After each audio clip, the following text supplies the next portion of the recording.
Good day. Recently, electric transport has been developing very rapidly. However, as it turns out, it's not very cheap. The battery accounts for almost 50% of the cost of electric transport.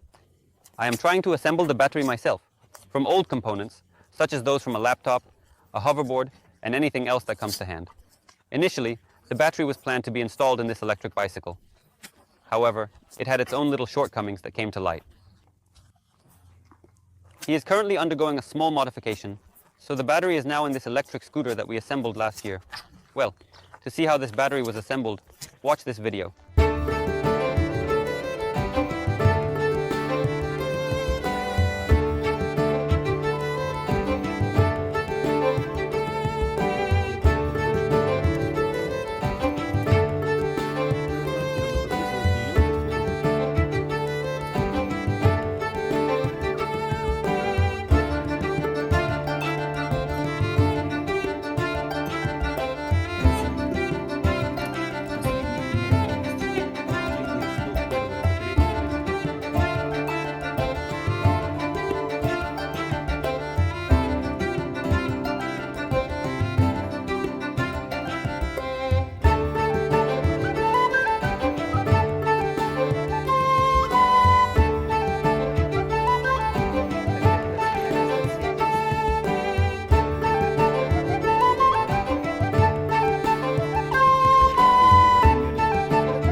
I fully assembled the battery.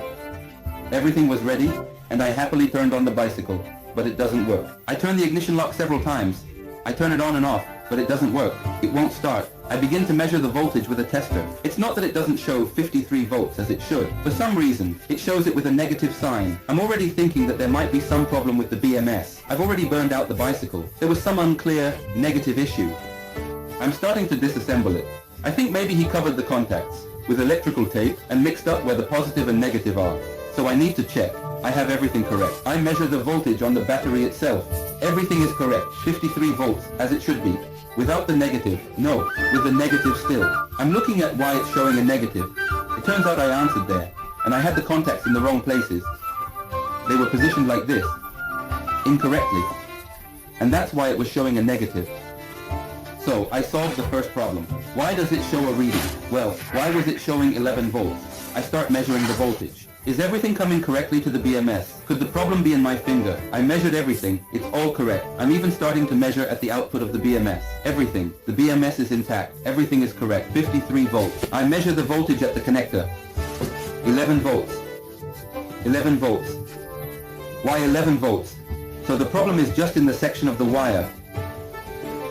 the place, where there is the smallest chance that any problem will occur. It turns out that our Chinese friends, when assembling the hoverboard, took this connector from the hoverboard, so here it is, the hoverboard, and here is my soldering. Somehow they didn't solder it, or someone pulled it, and the contact was lost. The contact simply disappeared on the connector.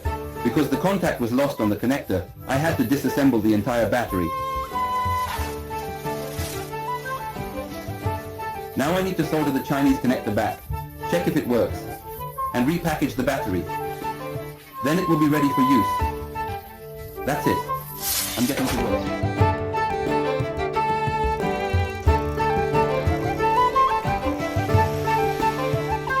The battery has a capacity of 48 volts and 10 amp hours. But to put it simply, it can travel about 30 kilometers on the bicycle and 15 to 17 kilometers on the scooter sometimes.